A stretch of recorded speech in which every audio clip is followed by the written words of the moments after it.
What's up, guys? Hi. Hello. Welcome to the Normalest Chicago Residents podcast. I'm Bengi. I'm Jadyn. I'm Claire.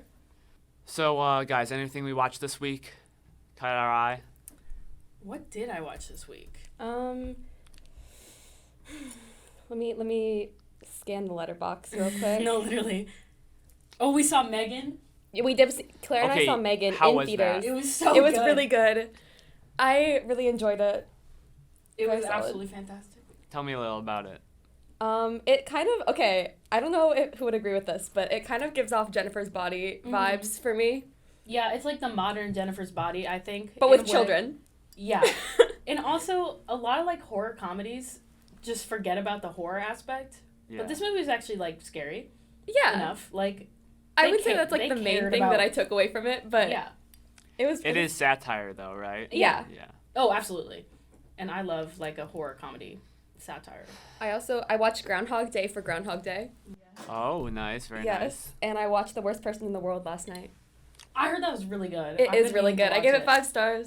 Okay, I'll watch. I'm a little stingy with my 5 stars too. Oh, okay. Very nice. I watched Ben-Hur, the 4-hour cut of Girl. Ben-Hur, and it is spectacular.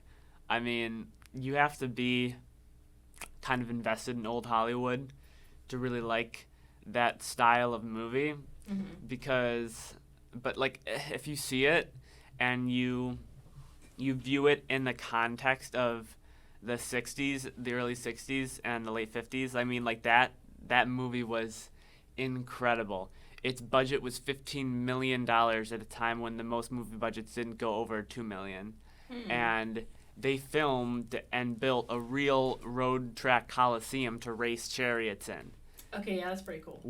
And they built real rowing ships, but they didn't put them in the ocean, obviously. But they did. They did actually build some that they did put in the ocean, and they just had like wooden figures on them, but they make them covered in smoke, so like you can't see that they're not real people. But they really did have miniature ships crash into each other, a lot like how Star Wars did with the giant tanks and everything.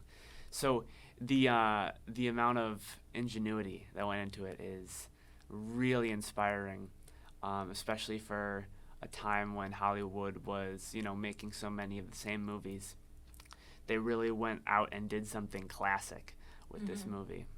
And the another thing that appeals to me is just the overall underdog message. Ben-Hur is, at first, he's a Jew living in Rome.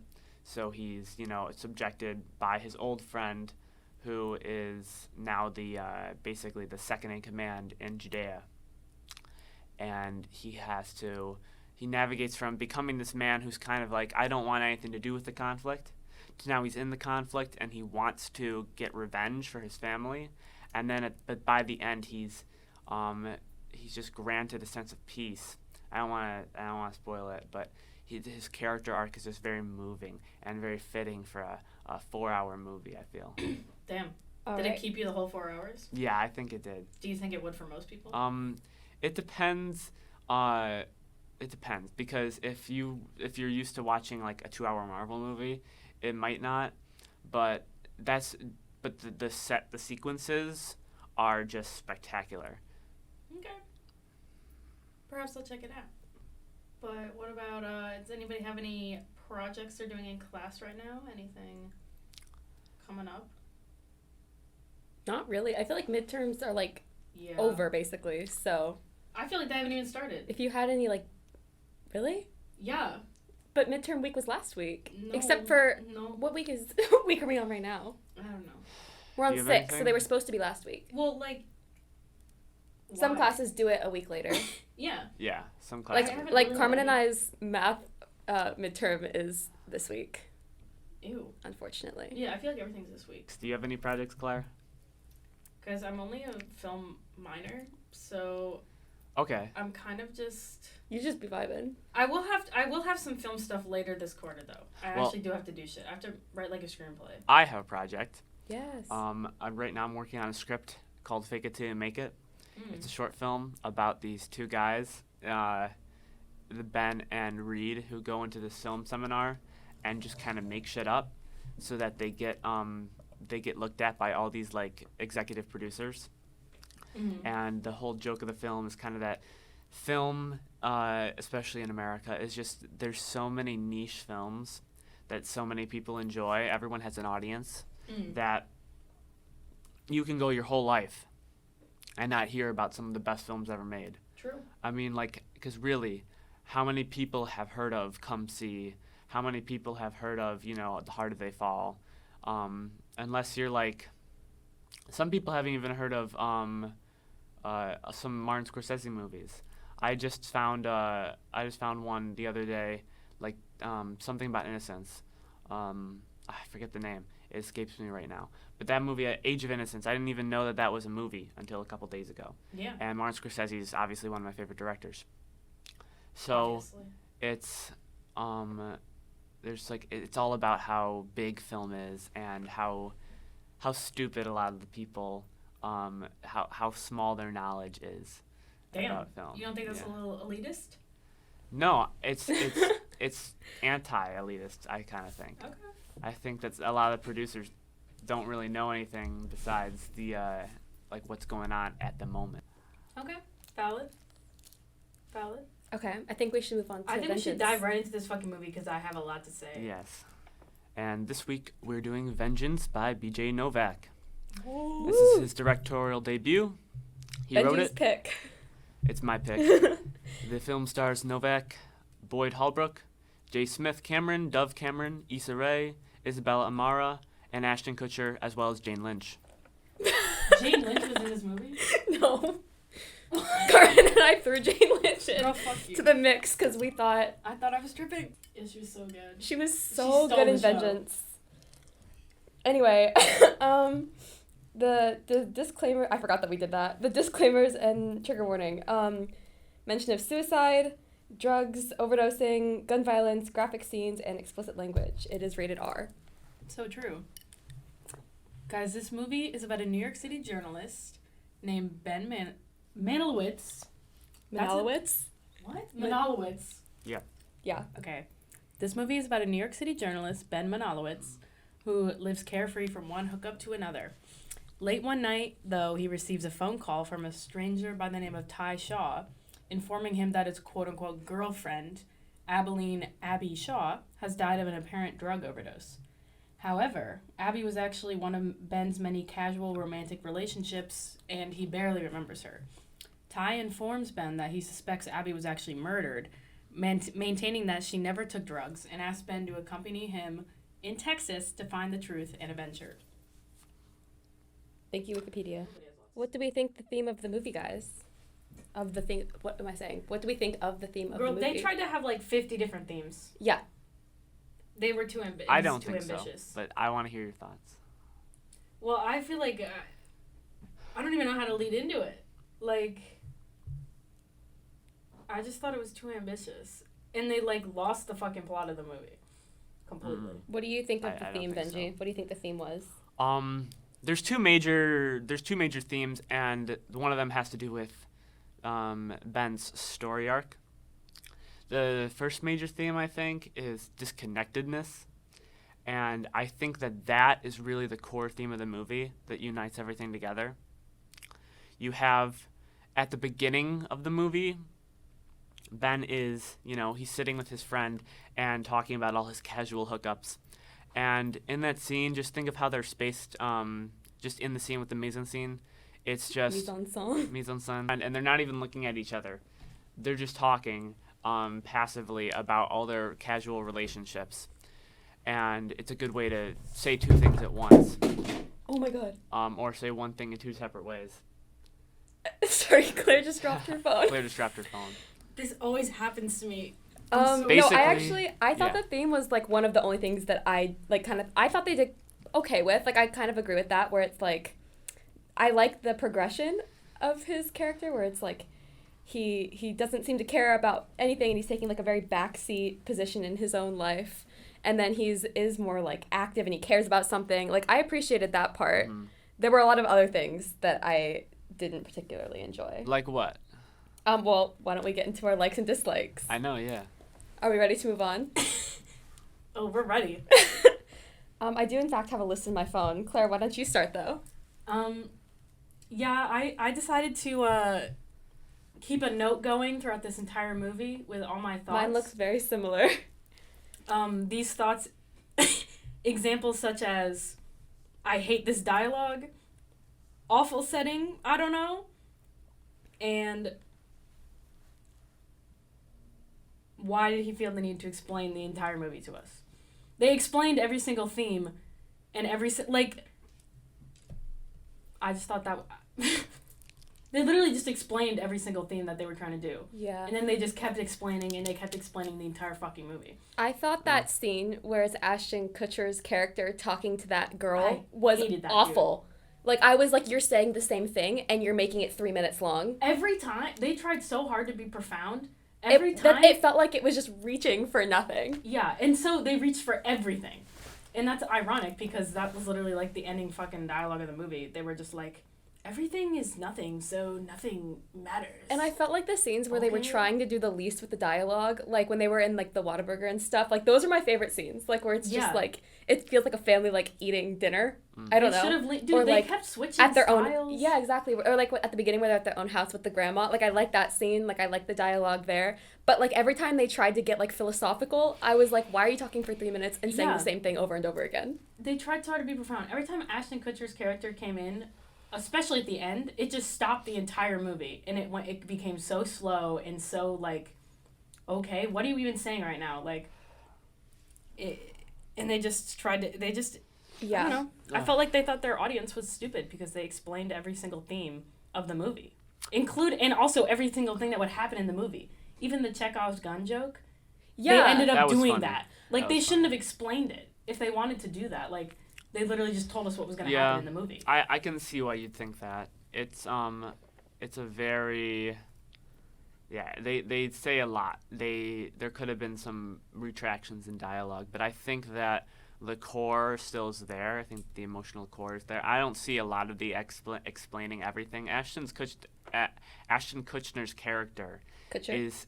Huh? Ashton Kutcher? Kutcher. No. There's no N. There's Kutcher. It's not. No. I'm dumb. Okay. His character is kind of like this. I don't want to say media mogul, but he's like this guy who's he's very hip and updated on the times, and he's just kind of saying like bullshit basically. And he knows that with the internet, everyone gets to have their own kind of opinion, and so he's kind of like. He's a guy who thinks he's smarter than he actually is, and I feel like that's in his character, that kind of go on making something really simple a lot more complicated than it actually has to be. And at first Ben, who's kind of very part of this city urban culture where people break down things that are really simple. I feel like he's at first he's like, oh, this guy gets me, This guy gets what I'm going after. This guy understands what I'm trying to do here. And then by the end, he realizes that sort of, breaking down of everything and into small little parts is not really what he needs or what he wants. And it's not what he came here to discover. I think the emotional core of the movie is during that scene where they're talking about why they love Whataburger so much. They say, it's always right there. It's always right there. And they can't really give any other justification for that besides it's always right there. And the thing is, they don't need to. It's not a reason, it's a feeling. And at the end of the film, can we spoil it, right? Yeah. Okay. At the end of the film, when he kills Quinnen, he doesn't have a reason for it. It's because he's feeling vengeance. It's not because he has a reason for it.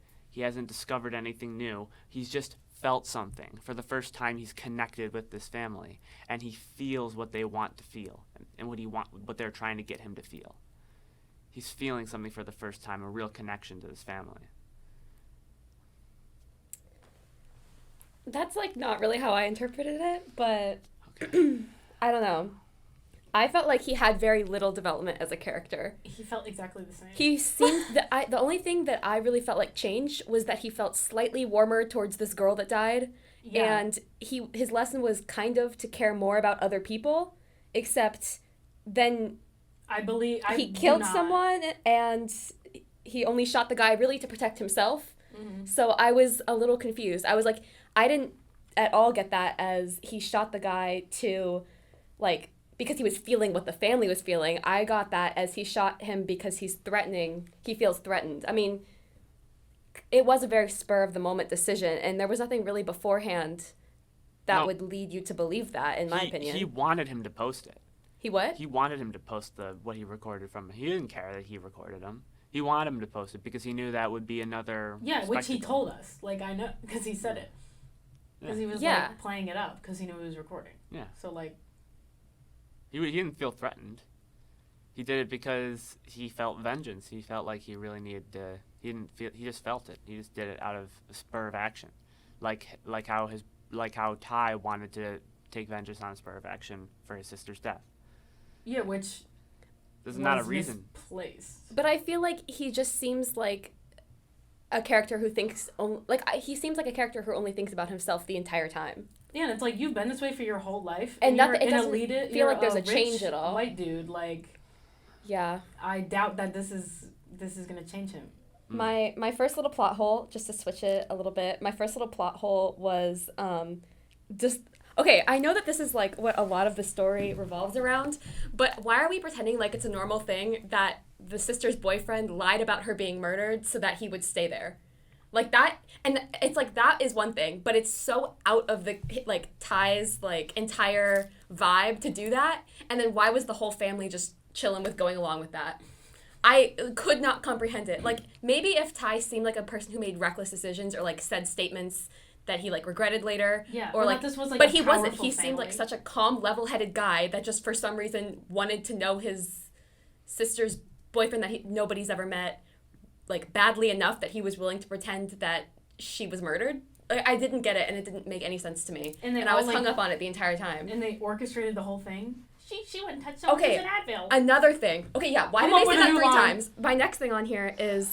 why was that Sancholo guy so certain she never took the Advil? Because either, so like her entire family knew that she overdosed, right? Mm-hmm. So either he was close to her and he also knew that she overdosed, or he like, how do I put this? Like, or he wasn't close to her, but then how could he be so certain that she didn't overdose? Like, it didn't make sense to me. Like, why was he so certain? I think they just told him to say that. Who? Like the family. I don't see. Then it's like, okay, did they tell the whole fucking town to say this? I don't get that. I don't get it because clearly, if the whole family is aware, then other people must be aware. It's not like you know that bless your heart part when they say bless your heart. That's code for like fuck you. Yeah.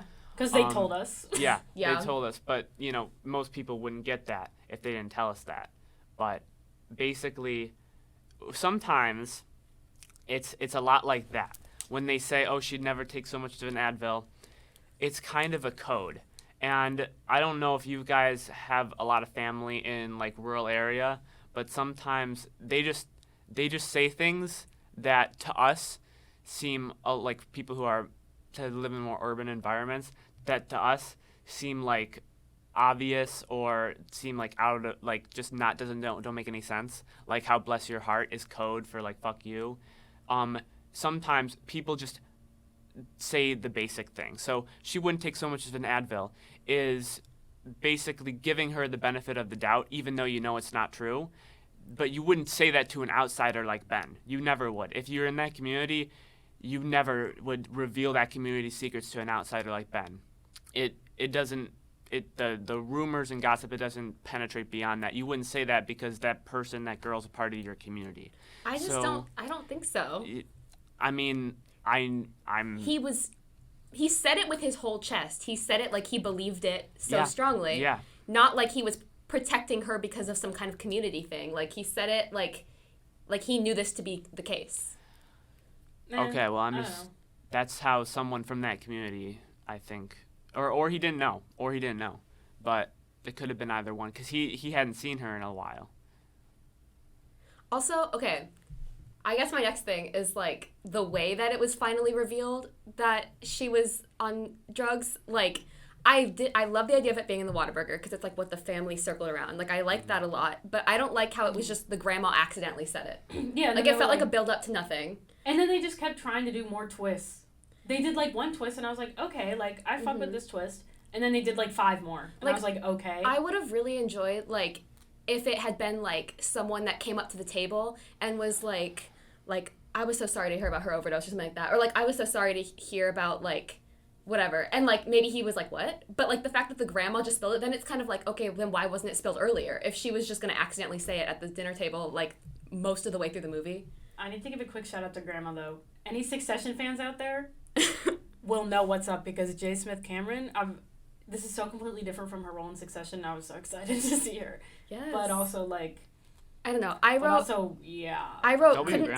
couldn't someone have from her rehab or something have come up to the table and been like, I met her at rehab, she was so sweet. You know what I mean? Like, why was it just the grandma accidentally spilling the beans, like, 3/4 of the way through the movie? And also, okay, my other thing, at the beginning of the movie, he said, like, I know how to ask the right questions, I know how to get answers out of people. No, you don't. No, you literally don't. But then my problem is that was kind of confirmed. Like, the entire way, he was, like, correct. He was, like, getting answers. Then how come... I was like, this just feels like a plot hole. It doesn't feel like something that they were doing on purpose. The fact that, like, he couldn't get the answer out of the grandma. Like, I don't know. I was like, so then... Well, like, can you get answers out of people or not? He's disconnected from these. He doesn't know how to talk to them. Whenever he talks to them, he's always saying it from, like, a narrator's point of view, where he is, like, this orbiter above them, and he's just kind of observing them. And that's the whole point of the podcast. He's observing them. Okay, but he can still get sort of answers out of everyone else. Yeah, but... So it's like, and he's not any... I mean, I understand by the end of the movie he is more connected to them, but... At the beginning of the movie, he's not any more connected to the family than he is to anyone else in the town. So how come he can't get answers out of the family for, like, even though he's spending all his time around them and he considers himself like an investigator? Wouldn't he have been, like, cued into something someone was saying? Like, it just doesn't make sense to me. I'm like, so are you good at picking things apart and getting to the bottom of things, or aren't you? I don't know. It was really bothering me. I think it's just another reflection of him thinking he's better than he is. That's probably... he's just an elitist dude. Yeah, I don't know. Okay.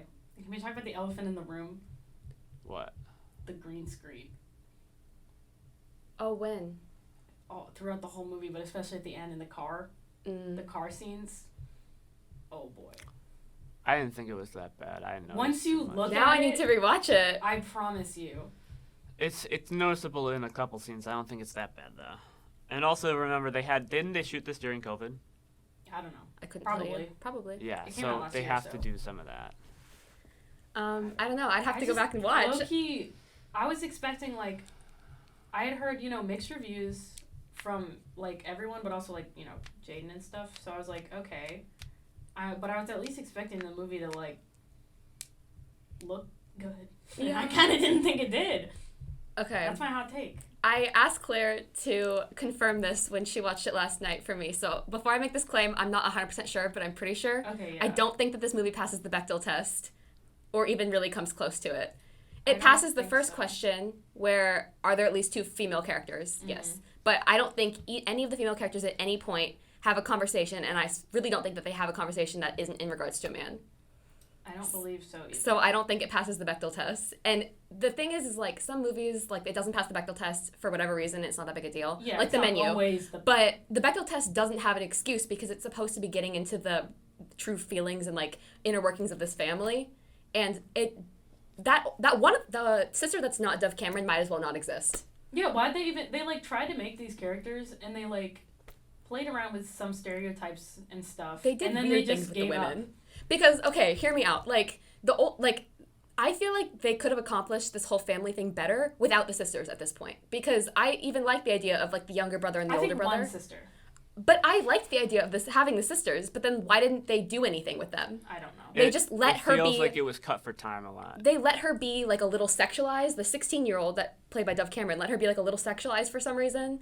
And then also, oh my god, I was pissing my pants at that scene where she has the phone and she walks up to Ben and she goes, you see my screen and it's like a picture of herself in the crack screen. What was that? And she goes, this is how I feel. And then she turned around and walked out the movie and didn't have another line the entire movie. Yeah. My jaw was on the floor. I was laughing so hard. My roommate was like, what? They couldn't think of any other way to portray that other than having her say it. It was so funny. I was like the concept. Okay, first of all, I was like, okay, like her screensaver is herself. Like she's a little like, like what's the word? Like narcissistic. Like I think that's funny. As a background and detail, then she had, cool. like her shattered phone. This is how I feel on the inside. That was the funniest thing I've ever seen in any movie ever. I was literally like, and then she just turned around and walked out of the room. Never saw her again. Yeah. I feel like they had to take a lot out for time for some reason. I just don't think they ever had anything about them in the first place. Yeah. I think they did. They tried to do. With independent film though, and this is more of an independent project. They always encourage you, I think, to make your movie below 2 hours, and to make it as small as possible. I mean, yeah. And I don't think BJ Novak is at the point of his career yet when he can make all the executive creative decisions he'd like to, simply because of the way movies are distributed nowadays. Yeah. I mean, maybe he took it out because the scenes that he did going into them were even worse. Well, the thing is like, I don't want to give him credit for things that we didn't see. So I think they could have cut down Ashton Kutcher's 3-minute speech and given her a scene between the two sisters where they're like talking about their other sister's death. Like they could have done a lot of other things to make it better. I don't know. I was just like, okay, I'm glad that... And at this point, though, we're also looking through Ben's perspective. There's not many scenes that he's not in. I can't really remember a potent one that he isn't in. So we are also seeing only through his perspective for most of the film. So to have them having a conversation alone might be jarring for some people. Well, he could have interviewed them for the podcast and had the 3 women in the room. Like, there's a lot of ways around it. They could have done a lot of other things to have, or just don't have them in the movie. Like, my main issue with this, I understand, like, obviously I'm not saying BJ Novak had, he could have done anything and there were no restrictions and he messed up. Like, no. I get that there are restrictions in that. I'm sure this is not obviously going to be exactly what he wrote or planned or whatever. But, like, then do less.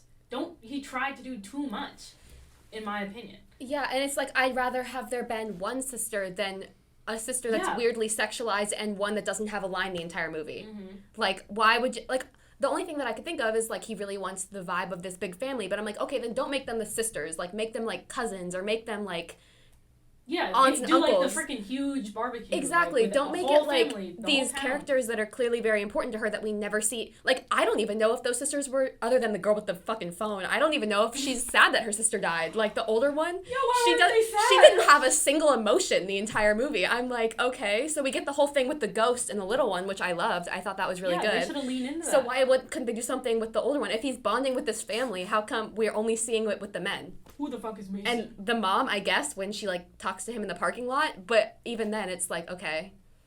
Yeah, I just think they tried to do too much, and then I would have liked it more if they did less, because they would have been able to fully flesh out the characters more. Anyway, I thought that phone scene was one of the funniest things I've ever seen in my entire life, and I rewatched it, like, 3 times. Oh, some of the dialogue, and listen, I'm aware that writers write cringy dialogue on purpose, and that this type of dude would say cringy shit, like he was saying the whole movie, but some of it is too much.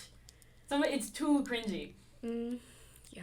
Like, I just feel like the scenes that they were trying to do less, like they were trying to be less ambitious with, like, were the better scenes. I loved the ghost scene where they're both lying on the, like lying down into, I don't know. I thought that was really good. Yeah. I liked the Alamo jokes. I thought that was funny. Oh my god. Yeah. Okay. Can we talk about that? You didn't win the Alamo? Can we talk about that scene where it's like Ben calling the podcast lady and she tells him, like, you talk too much over people, and then he immediately tries to talk over her? I thought that was really good. Yeah, that's good. I thought that was, like, a small way of, like, yeah. Also, they just kind of, like, forgot about her. They didn't really forget about her, but they would just put her in This leads And to then my it next was, point. Like, okay, I like Issa Rae though. I said, why was that podcast woman building one of those crazy murder mystery graphs just to decide she didn't actually really care? Also, how is that her job? And finally, in what world is that what a podcast does? I don't know. These are all unanswered And also, questions. how is she listening to it like live?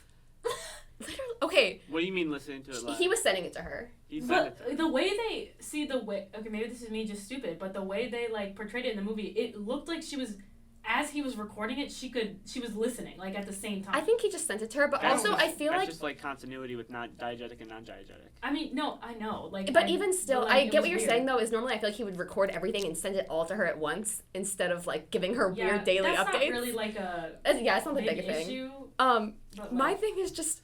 Like, do you remember that graph that she had with all of... She was, like, stringing things together like it was a mystery, and then we never saw that graph again, and also she didn't care about the end result of the mystery. Yeah, and then also I thought we that was never so found out what funny. happened, which I get is like a choice. Like, live time, I was like, why is she trying to solve this murder? That's not what a podcast even does. No, but she wasn't trying to solve the murder. She was that mystery graph. She was putting all of the pieces together. kept Like, changing she her was mind. trying to solve it. Did you read the board? I read some of it. She just had names on the board. She had the names, and like that's for the podcast for organization, but she also had just like different topics on there. And I like the Six Flags joke she had on there. What did it say? Did you guys get the Six Flags joke? Did you get it? Well, I Six remember Flags? the Six Flags joke. You don't remember it? No. Oh, so they're in the Texas thing, and he's recording about Six Flags because they had the Six Flags that they brought up before. Oh, yeah. And then he's like, oh, what are the six Yeah, countries that that have was owned? good. And then Oh, he was yeah. like, oh, and Dude, then it she was just- like yeah. typing Six Flags expose question mark. Yeah, that was Yeah. good. That was funny. I forgot about that. There were funny jokes, but No, yeah. they were immediately followed by jokes so horrible I had to look away. Like, let me. I thought the I Texas just- jokes were hilarious. I couldn't comprehend, like, I just, okay, not to, like, how do I put this? I just don't get why it had to, like, even had to be a podcast. Like, the podcast didn't make sense. The media doesn't make sense with it. They couldn't decide what kind of movie they wanted to make. Like, sometimes they did that, like, documentary style, and sometimes they did, like, a traditional, like, movie style. They just kept switching the style I feel of the like movie and it was could have, confusing. yeah, if he was, like, a little documentarian, or if he was, like, a journalist, like, it would have made more Lean sense. into it. I was like, this whole murder doesn't make sense as a podcast. I'm so confused. Like, that's not even what a podcast is. I was so confused. In which they said in the movie, every podcast, like, you don't need to make a podcast about every murder. And it's like, they said that in the movie, I get it. Yeah. And then they just kept changing it, and then they never actually told us what they do. I think it would have Then been better again, with him as a journalist. You have to remember, like, they probably took some creative liberties to, like, make it more about their relationship than just a podcast. So, yeah, I get it. Then don't do a podcast. Okay. Also, I'm sorry, I need to go back to Ashton Kutcher's character, because I hate that motherfucker.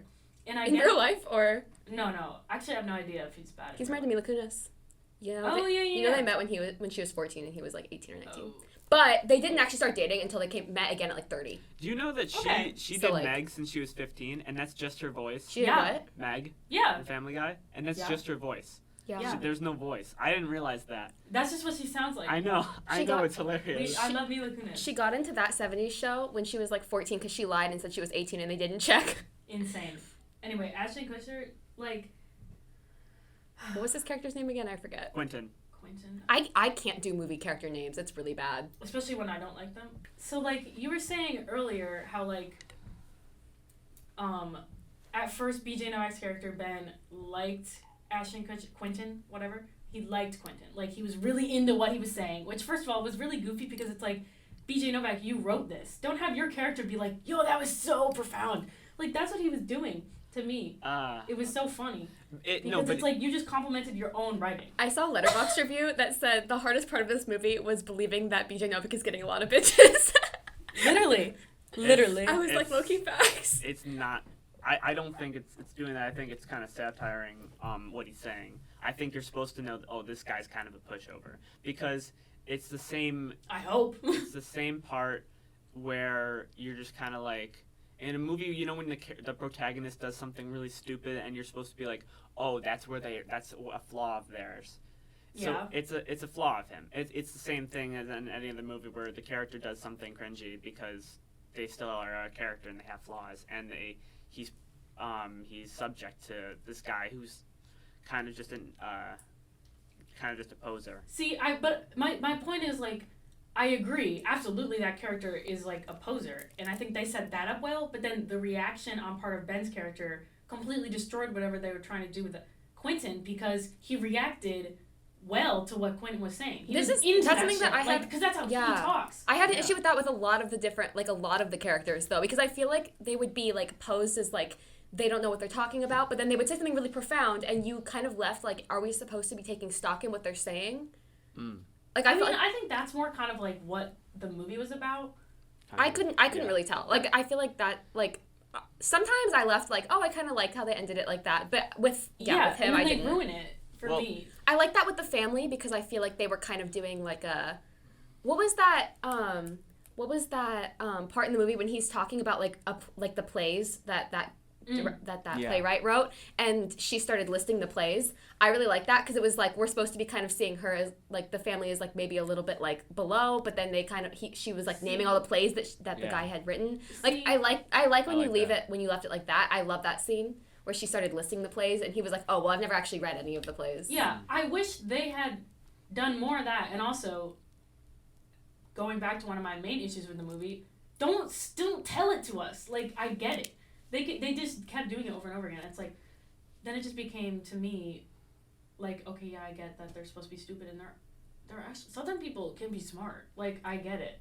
I just feel like they overdid it. Yeah, or even, to me, it was like, well, maybe just specifically that woman. Like, they posed her as, like, she's, like, going to be, what was it, an artist, an actress? Way more subtle what was she, what were they saying she was going to be? An actress? Filmmaker. And then also they didn't do shit with that either. So I was like, oh, so they're, like, leaning into her, like, she's, like, she has, like, a creative mind, but then they just, again, never went anywhere with that. They I was tried like, to do too much. I really liked that scene, because I was like, they could have jumped off of that and done something else with that. Like, she's, like, reads all these plays. I don't know. They just tried to do too much and then didn't flesh it out. Yeah, it's like, it feels like they prioritized, like, unnecessary scenes that could have been cut shorter, and then, like, they didn't give us scenes that would have made it feel more complete and given us, like, more complete characters. Well, going back to that conversation that they were having when Ben was, like, trying to talk to her about the plays, about the Chekhov's gun and everything, do we think that Ben is really a likable character? No. We're not supposed to like him. No, I hope not. I was really hoping that you wouldn't come in here liking him. That was my main hope. That was my fear. Yeah, because my fear was people were going to see him as, like, a hero. He's just some dude. One of my notes. He's just a guy. One of my notes was literally just, I don't care about rich people. I don't care. I'm not sitting too close I don't care. Well, even the fucking, like, family, like, I don't care. Anything. And then, okay, I also didn't like the turnaround of when he was like, so I'm the bad guy. And then 10 seconds later, it's like, no, you're not the bad guy. There actually is a real, tangible bad guy. So he said some crazy shit to them. He said some crazy shit. I was like, so he's like, I'm actually the villain this entire time. Like, I'm the villain. And then literally the movie turns around and goes, don't worry, Ben, you're not the villain. There actually is this tangible villain that you could be fighting right now and killing. Yeah, exactly. So I was like, okay, so no development necessary, I guess. All, like, stakes.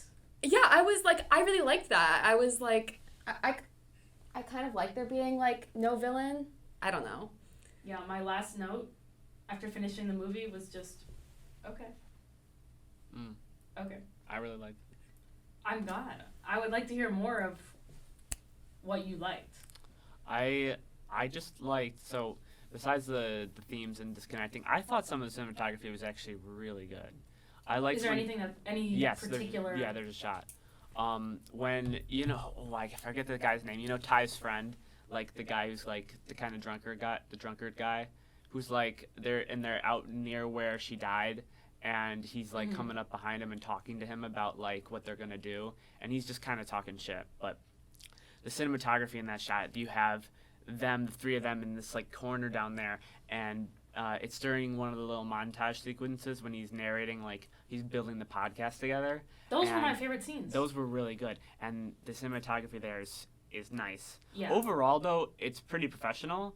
But also, there wasn't, like, anything, like, insane. Like, but they really did with the opening sequence. Yeah. And also, like, the separation between characters.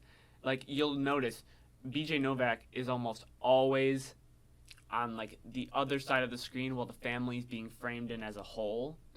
And then at the end, not with the car, but then he's like framed in together more with them, and especially during the diner, like when they're in the Whataburger, he's framed in a little more with them. It changes as the film goes on. They don't really have a whole shot of them after he kills Quentin, and that's honestly something that if they had and they had used cinematic language would have been a lot more coherent. Yeah. Like having a picture of them all together or something. That would have been nice. cute. Yeah. But you have to remember, like, you know, he also goes back to New York after, but I feel like he's still changed. I feel like he still figured something out. I see. For me, it's like maybe he figures something out, but I have no faith in him to implement that into his life. Exactly. Especially when he's gonna continue. If this podcast, whatever they do with it, we don't know. He deleted it. Yeah. Oh well, yeah. So like, okay, he's probably just gonna what? He's probably gonna quit his job. I don't think so. I don't get it because like he's gonna go back and act the same way. Like he's not gonna move to the south. Like I don't want to like I know he didn't technically do that, but that's what I feel like would happen. So I don't feel like he's gonna act the same way. I feel like he's gonna change after that. That's a I have no faith. Oh well, I can't say like, oh, if you have no faith, that's your opinion, but like I don't know. I feel like that's the point of the story. He changes. I don't think he was in any danger. He just killed him because he felt vengeance. I don't know. I mean, well, the guy was saying, like, if you post this, it's eventually going to come back on you. People are going to start investigating you. Why were you there? Yeah. Why were you? You're taking advantage of this family. He was saying, you can post that if you want, but it's going to come back on you. Like, blah, blah, blah, blah, blah. Yeah. And, like, I think that he was like, you're kind of right. Like, I don't know. I think it was a mixture of, like, anger towards him, vengeance, I don't know. And then also, like, I don't know. I think that he was really doing it mostly for himself. Whether it's, like, to protect himself, I don't know. But, like, I think that he was thinking about himself when he was murdering him. That's how I feel. I just wish it had done so many... There were so many options it could have taken that, in my opinion, would have made it so much better. And they it felt like the last it would have been interesting if there wasn't a villain, but I feel like the fact that there didn't destroy the movie. Yeah, I guess I just... Because he was fairly set up well as the villain from his first scene. Like, I saw this guy, and I was like, oh my god, this guy's totally going to be the guy who's, like, the villain. Okay, but at the end of the day, it's not his... It's his fault, but he didn't murder her, and that's kind of the point. Like, there's already something that was wrong with her life before she started using drugs, and he kind of is the catalyst for that. And so you kind of get your best of both worlds or something like that there, where they do something weird where they try to like make it like, oh, so the twist before still works where she was doing drugs, but he also murdered her. So you kind of get like a gray area where he's like, yeah, he's the villain and it's his fault that she's dead, but like he didn't. Ben was sort of right, as in he didn't like murder her. Yeah. But see, that's just like, okay. They just did so many twists at the end. I was like, what, bruh? Yeah. As soon as they did something I liked, they just switched it, and they were like, never mind, actually. Also, like, if he really valued the family's life, why did he make the little child drive him to this party to be a that was funny. Murder? That was funny though, and he didn't come there to murder that guy. Oh, you want to hear my Letterboxd review? 2.5 stars. How long have we been filming? That's what I'm saying. We gotta wrap this up. Do we really? No. How long have we been going? Carmen? 40 minutes. Oh, okay. Wait, that's not even that. I was expecting it. My Letterboxd review for this movie. It's 2.5 stars, right? 2.5 stars, written and directed by BJ Novak. Sorry, Mom. Wow. I gave it 3 stars. I did start out at 4 stars, and once I started my plot hole list, it dropped a whole star. I couldn't quite shrink it to 2.5 stars. I did consider it though, because I was thoroughly entertained the whole time. I will admit, I think I went in with a not a completely negative mindset, and there are things I liked about the movie, and I will admit that. But I did go in ready to hate. I wanted to like it because I really wanted BJ. I wanted to like it. Really good because I thought he can write dialogue really well. Since The Office, the dialogue was kind of good. I'm sorry. Sorry, BJ. I'm of The Office defender. I'm so sorry. Anyway, Benji. Let's not even get into Mine that. was 5 stars. I just love this. I just like this movie a lot. I love the characters. I love the script. I think the dialogue is really funny. Some of the twists I didn't mind so much. Who's fucking That's my mom. Oh, Mrs. Grande. I thought the cinematography was good. I thought the performances were really good. I thought, BJ Novak definitely plays like this guy really well. That's an average. I thought Dove Cameron's accent was goofy as dude. Yeah, honestly, I was like, that's a weird casting choice. a little much. Okay, let's do it. Though they were good. Grandma was funny. Mom was hilarious. I love J. Smith Cameron. so- Jerry, my beloved. I love Ty. Yeah. I would give it like a 10-star, like a 5.5. I might be giving it like a 4 out of 10. Give me like a 9.5 God damn. That is. or a 9. Let's do a 9. So what movie would you put him into lowering his score? No, I can't even. Not like not just because like what you guys said, just because like I just came out of it feeling very like I kind of wanted to like go do something after. That's cool. Like, That's cool. Yeah. I wish that was me. I went to sleep after. Actually, no, I didn't. Guys, this has been the Normalest Chicago Residents podcast. Do we not have anything else? Our hottest episode yet? No, we have to leave. Do we have to? What do you mean? We're at like 40 minutes, King. We should pick more. We need to get more of this shit because it's more exciting when we hate the movie. movie. We've only picked movies that we like so far. OC. Well, you guys hated it, but That's what I'm saying. Is the Well, Night Out maybe- and the menu? We've basically been in like a common. well, we're doing current movies. No, Yeah. actually, speaking of, I'd like to introduce next week's movie, which Claire, will be the host next week with Benji and Grace. We're taking a little step away from newer movies, not towards old movies, but to like maybe a little bit of a weirder movie that I love dearly. Oh, I don't even know, when did this movie come out? Not that long ago. 2016 film Swiss Army Man, starring Daniel Radcliffe and Paul Dano. Yes. That is the movie I will be bringing next week. It's definitely a movie. I love it. It's a movie. I love that movie And dearly. And Carmen and I will be in NPC recharge mode until. You we guys come are back missing 2 weeks the from now. first gay-ass movie that we've done. Every movie is. Actually, no, wait, that's not true because you did Knives Out. Daniel Craig, my beloved. We Indubitably. should review Bros. No. No, we can't do it. We can't do it like that. Maybe on Christmas for a Christmas episode, a Christmas special. We'll get some more diversity up in here, guys. But wait, doesn't Kristen Stewart have like a gay Christmas movie? Does she? Doesn't she? Am I making something up again? Kristen Doth she?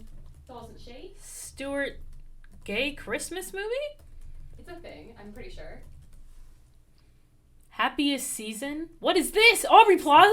That's what I'm saying. It came out like 2 years ago, didn't it? Okay. When did it come out? 2020. How did I know? Actually, it's like not that surprising that I knew that. Okay, I did not. I was on. Okay, You didn't this know is that? like fake. I'm so fake for this. You didn't know this? Guys, I'm now straight because I wasn't aware of this movie. Well, you're so welcome. No. Don't look at me like that. Okay. Don't look at me like that. Normalest Chicago Residents on our YouTube. Check out our website. We're on Spotify. We're on. What else are we on? Instagram, We're on Instagram. YouTube. I already We have a said YouTube. Oh, We are on I always Instagram, say always be YouTube. plugging. We're not on Facebook, right? that. Who's Good. on Facebook? Huh? Oh, Huh? I forgot. Carmen Facebook. and Grace. She'd be prowling Facebook too. Grace be on her I Facebook. gotta get Facebook. 'Cause Prowling. We gotta Growling. we gotta get on Buy Nothing to decorate the Hey. apartment. No free. Gatekeep that shit. It's Instagram, not- I mean, it's a YouTube, very popular, At it's a very Normalest popular- Chicago I know. Residents. Yeah. I think, Instagram, That's it. YouTube, Normalest Chicago Residents, yeah. Yes, exactly. Normalist. Yeah. Normalist. You can Because we are the listen most to all of normal our people. podcasts on YouTube as well. Yeah. Yep. Okay. All right. Always be All right. plugged in. I love you very much. Have a great night, folks. Sleep I love tight. you so much. Sweet Sleep dreams. I'm Sleep tucking tight, you honey. in right now, and I'm getting you a tight. warm Forehead glass of kiss. milk. Forehead kiss. Okay, good night. Good night. Good night.